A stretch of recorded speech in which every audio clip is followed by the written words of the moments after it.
Friends, நாம் இப்போ ஒரு கோதுமை மாவில் ஒரு அடை செய்ய போகிறோம். அதுக்கு ஃபஸ்ட்டு ஒரு பேனில் எண்ணெய் ஊற்றிக்கலாம். கொஞ்சம் கடுகு போட்டுக்கலாம்.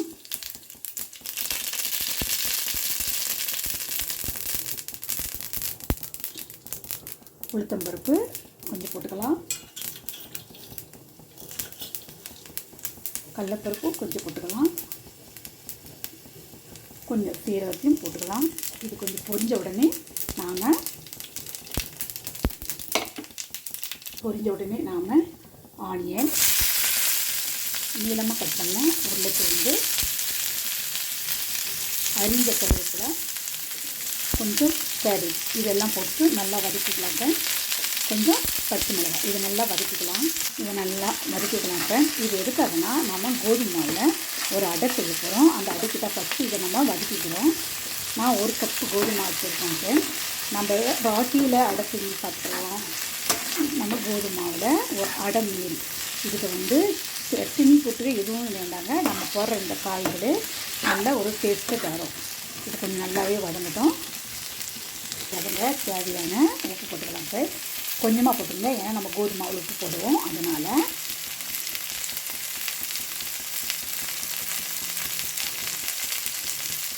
இது நல்லா வதக்கிக்கலாம்.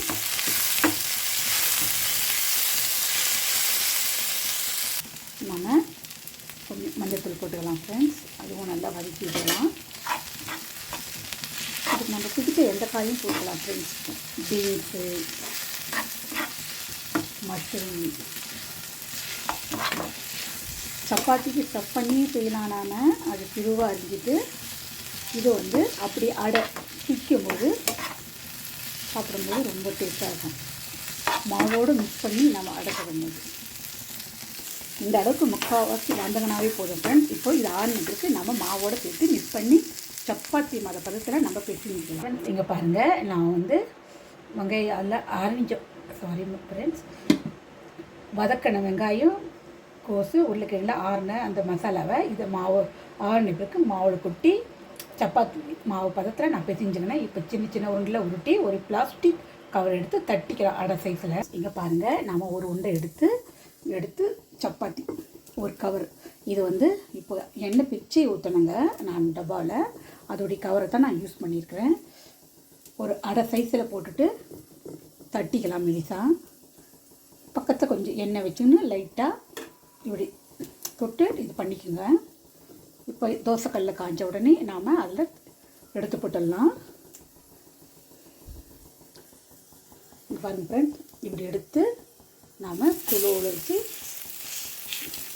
கொஞ்சம் ஓரம் போட்டுட்டுங்க. கேமராவை கையில் வச்சுக்கிட்டால சரி, ரெண்டு பேருக்கு நாம் திருப்பி போட்டுக்கலாம். 1/2 ஸ்பூன் ஆயில் விட்டு நம்ம சுற்றி விட்டுக்கலாம். அடை சுற்றி இப்போ மீண்டும் ஒரு உண்டை எடுத்து நாம் லைட்டாக எண்ணெய் தொட்டு இப்படி தட்டிக்கணுங்கலாம் ஃப்ரெண்ட்ஸ். இப்போ திருப்பி போட்டுடலாம். இது அடைன்றதால ஈஸியாகவே வந்துடுங்க. அப்படி சிலுவில் வச்சு வேகலாம். இந்த அடை என் மக கற்றுக் கொடுத்தது ஃப்ரெண்ட்ஸ். இது நல்லா இருக்குமான்னு ஒரு முறை எனக்கு செஞ்சு கொடுத்தா. அது கூட கடலக்காய் சட்னி அடித்து கொடுத்தாங்க ஃப்ரெண்ட்ஸ். அது ரொம்ப டேஸ்ட்டாக இருந்தது. இன்றைக்கி நாம் கடலக்காய் சட்னி அடிக்கலை. இதை காரக்குழம்போடு தான் வச்சு நம்ம தொட்டு சாப்பிட போகிறோம். இன்றைக்கி நல்லாவே அழுத்தி எடுத்துருங்க ஃப்ரெண்ட்ஸ். இது டேஸ்ட்டாகவே இருக்கும். என் மகளை நான் ஒரு ரெசிபிக்கு எடுத்துக்கணும் ஃப்ரெண்ட்ஸ். அவள் பெரிய பொண்ணு நினச்சிக்காதீங்க, இப்போ தான் அவள் ஸ்கூல் படிக்கிறாள். அவள் சமையலும் நல்லாவே செய்வாங்க ஃப்ரெண்ட்ஸ். காரக்குழம்பு, தக்காளி குஜ்ஜி அதெல்லாமே செய்ய கற்றுன்னு இருக்கா. நல்லாவே செய்வாள். சமையலும் ரொம்ப டேஸ்ட்டாகவே இருக்கும் செய்கிறது. இதுமாரி ஆன உடனே எடுத்துக்கலாம் ஃப்ரெண்ட்ஸ். இதையும் நம்ம போட்டு சுட்டு எடுத்துக்கலாம். இது ஆக்சுவலி நமக்கு சைட் டிஷ்ஷே தேவையில்லைங்க, அவ்வளோ டேஸ்ட்டாக இருக்கும். ஏன்னா நம்ம இதில் போட்டுக்கிறது பச்சை மிளகாய், வெங்காயம் தாளித்து செஞ்சுருக்கோம் இல்லையா, வெஜிடபிள்லாம் அப்படியே சாப்பிடும்போது டேஸ்ட்டாக இருக்குங்க. எத்தனை பேர் வீட்டில் தான் குழந்தைங்க சமைச்சிருக்காங்க ஃப்ரெண்ட்ஸ் சொல்லி. என் மகளே தானாகவே இன்ட்ரெஸ்ட் எடுத்து அவளே செய்வாங்க. திருப்பி நம்ம போட்டு நல்லாவே எடுத்துக்கலாம் ஃப்ரெண்ட்ஸ். இதுமாரி கலர் வந்தால் போதுங்க. நான் போன அடை கொஞ்சம் ஜாஸ்தி ப்ரௌனிஷ் ஆக்கி விட்டுட்டுங்க. நான் இந்த அளவுக்கு வரும்போதே போதும் எடுத்துக்கலாம். அடுத்த அடையும் போட்டுக்கலாம். பொன்னிறமாக நாம் திருப்பி அடையை சுட்டு எடுத்துக்கலாம்.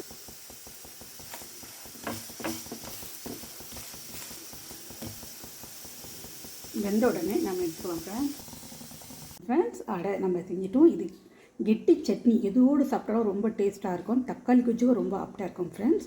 நான் இனிமேல் தான் சட்னி அரைக்கணும். இது ரொம்பவே சுவையாக இருக்கும். நீங்களே ட்ரை பண்ணி பாருங்கள். இந்த வீடியோவை நான் அப்லோட் பண்ணுறேன் பாருங்கள் ஃப்ரெண்ட்ஸ். ஓகே ஃப்ரெண்ட்ஸ், நாளைக்கு பார்க்கலாம். Bye friends.